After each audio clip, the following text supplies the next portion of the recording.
நாம் தமிழர் கட்சியில இரண்டு பெரிய திராவிட கட்சிகளையும் தொடர்ச்சியா விமர்சனம் பண்ணிருந்தீங்க. இப்ப திருப்பி திராவிட கட்சிக்குள்ளார வந்திருக்கிறீங்க, என்ன காரணம்? ரெண்டு விஷயம் இதுல சொல்ல முடியும். நான் அதிமுகவை தேர்வு செய்ததற்கான ஒரு காரணம், இந்த கட்சியினுடைய தலைமையை ஏற்றிருக்கக்கூடியவர் ஒரு அடிப்படை குடும்பத்திலிருந்து, ஒரு சாமானிய குடும்பத்திலிருந்து வந்து ஒரு தலைமையை எட்ட முடியும் அப்படிங்கிற ஒரு சூழலுடைய ஜனநாயக சூழல் இருப்பதனாலையும், ஒரு தமிழனுடைய தலைமையின் கீழ் இயங்குவதற்கான ஒரு மன உறுதியோடு நான் இருந்ததுனாலையும் அதிமுகவை தேர்வு பண்ணியிருக்கேன்.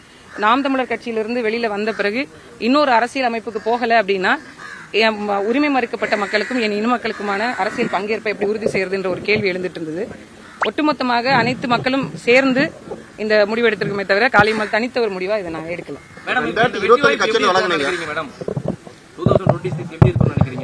இன்னைக்கு இருக்கக்கூடிய அரசியல் சூழல்ல மக்கள் நிறைய பாதிப்புகளுக்கு உள்ளாயிருக்காங்க. தொடர்ந்து ஒவ்வொரு நாளும் பிரச்சனைகளை சந்தித்துக் கொண்டே இருக்கிறாங்க. விலைவாசி ஏற்றத்திலிருந்து தொடங்கி சட்டம் ஒழுங்கா இருக்கட்டும், பெண்களுக்கான பாதுகாப்பா இருக்கட்டும், நிறைய விஷயங்கள் இன்னைக்கு பிரச்சனைகள் இருந்து கொண்டே இருக்கு.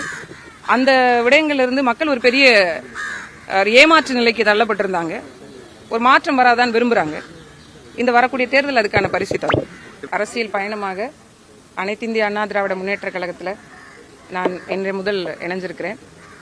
ஒரு எளிய மக்களுக்கான ஒரு அரசியல் வாய்ப்பை உருவாக்கக்கூடிய ஒரு அமைப்பிலிருந்து அந்த மக்களுக்கான உரிமை குறித்தும் உரத்த குரல் கொடுப்பதற்கான களத்துல மீண்டும் இருக்கிறேன். இந்த தேர்தலிலிருந்து தொடங்கி மீண்டும் என்னுடைய அரசியல் பயணம் தொடரும்.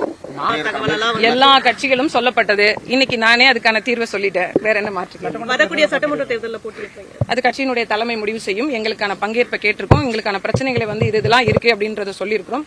ஐயா அவர்கள் சரி செய்யறேன்னு சொல்லியிருக்காங்க. அதுக்கான எல்லா வேலைகளும் நடந்து கொண்டிருக்கு. விரைவில் அறிவிப்பு வரும். கட்சியில் இணைஞ்சிருக்கீங்க, ஏதாவது பொறுப்பு வழங்குறதா சொல்லியிருக்காங்களா? கட்சியில் இணைந்த பொறுப்பு வழங்குவாங்க. அது அவங்க முடிவெடுத்து சொல்லுவாங்க. எங்க அண்ணன்லாம் இருக்காங்க, அவங்க அதுக்கான சிரத்தை எடுப்பாங்க. நான் இன்னைக்கு நேரத்தில் அண்ணன் அவர்கள் கூட 2010 இருந்து நான் அண்ணன் அவர்களை தெரியும். நாகை மாவட்ட செயலாளர், முன்னாள் அமைச்சர் அவர்கள்.